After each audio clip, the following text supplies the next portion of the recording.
السلام علیکم ورحمۃ اللہ وبرکاتہ، نحمدہ ونصلی علی رسولہ الکریم، اما بعد فاعوذ باللہ من الشیطان الرجیم، بسم اللہ الرحمن الرحیم، رب اشرح لی صدری ویسر لی امری واحلل عقدۃ من لسانی یفقہوا قولی، وإن خفتم الا تقسطوا فی الیتامی فانکحوا ما طاب لکم من النساء مثنی وثلاث ورباع فإن خفتم ألا تعدلوا فواحدة أو ما ملكت أيمانكم ذلك أدنى ألا تعولوا، اور اگر تمہیں خوف ہو کہ تم یتیم لڑکیوں سے انصاف نہ کر سکو گے تو دوسری عورتوں میں سے جو تمہیں پسند آئیں، 2 اور 3 اور 4 سے نکاح کر لو۔ پھر اگر تمہیں ڈر ہو کہ تم عدل نہ کر سکو گے تو ایک ہی کافی ہے، یا تمہارے دائیں ہاتھ جن کے مالک ہوئے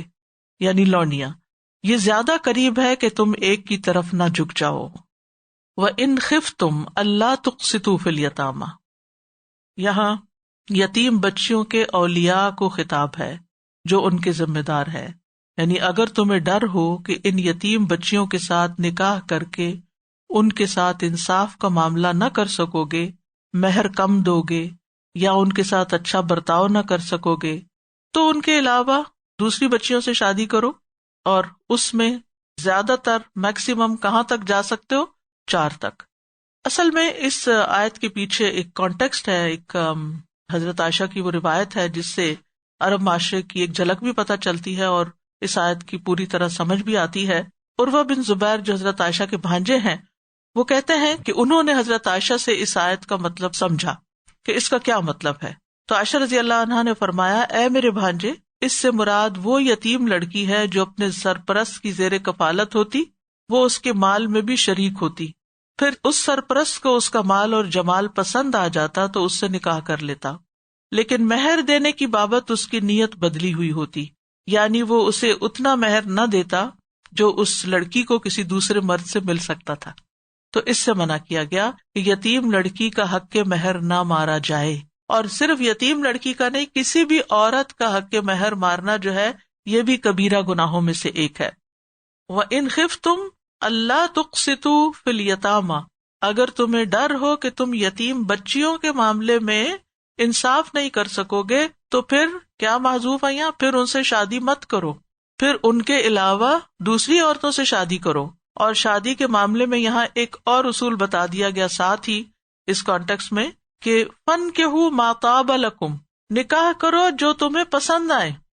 یعنی اس سے یہ پتہ چلتا ہے کہ زبردستی کا نکاح نہیں کرنا چاہیے۔ طابہ کا لفظ طیب سے ہے،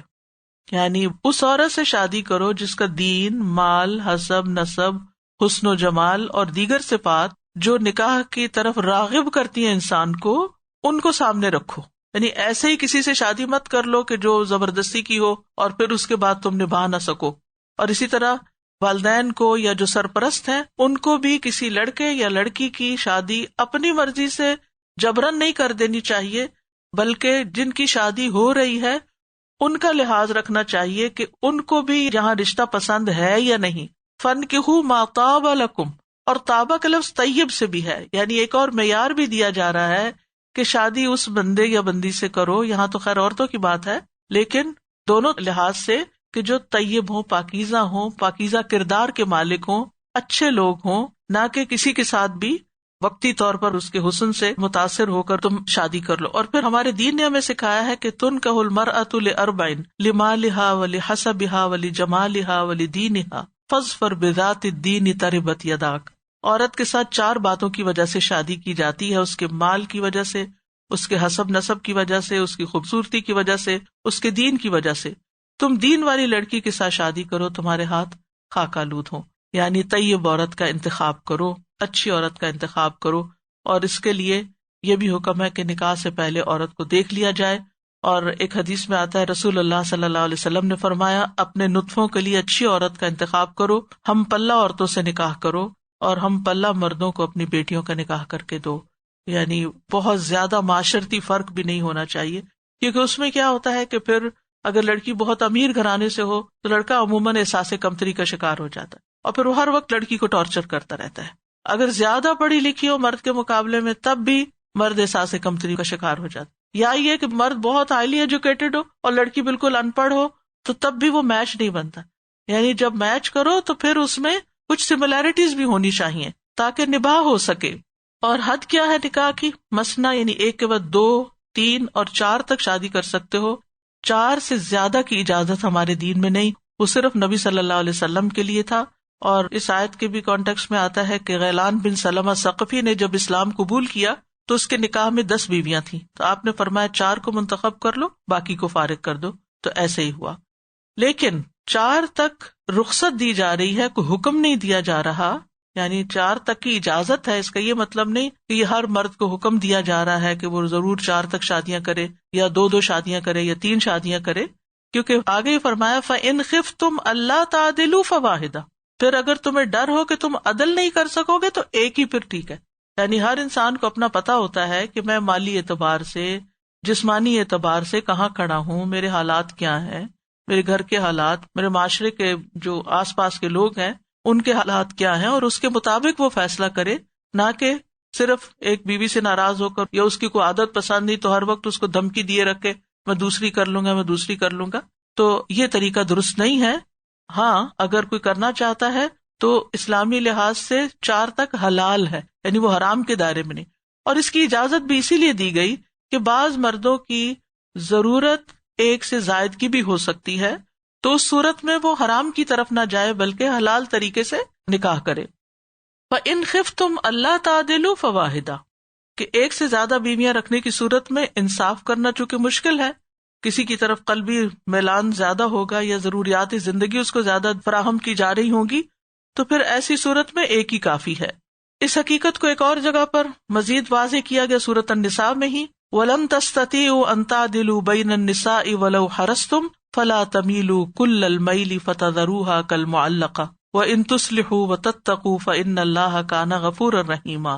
اور تم عورتوں کے درمیان ہرگز عدل نہیں کر سکتے، اگرچہ تم اس کی حرص کرو تو تم ایک کی طرف پوری طرح مائل نہ ہو جاؤ اور دوسری کو لٹکتی ہوئی چیز کی طرح چھوڑ دو.